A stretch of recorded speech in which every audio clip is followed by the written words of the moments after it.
Un'informazione reale fatta da persone reali per telespettatori reali che vivono in un territorio reale.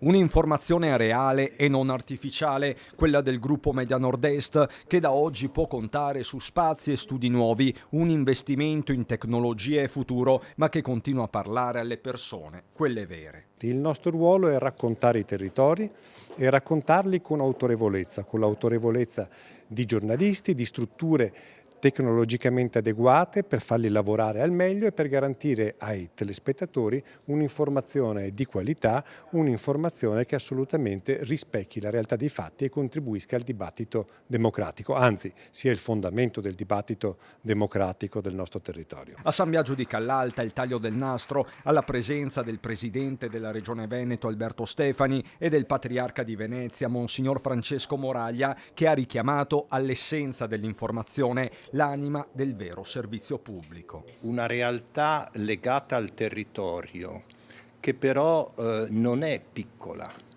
sa guardare un perimetro ampio, possa essere veramente un osservatorio privilegiato per non perdersi nei discorsi inutili di condominio, usiamo questa espressione, e nello stesso tempo anche per tenere insieme una comunità. Comunità che il gruppo Media Nord-Est racconta in tutte le sue evoluzioni sociali, economiche, culturali. C'è bisogno di avere un'informazione adeguata e soprattutto capillare.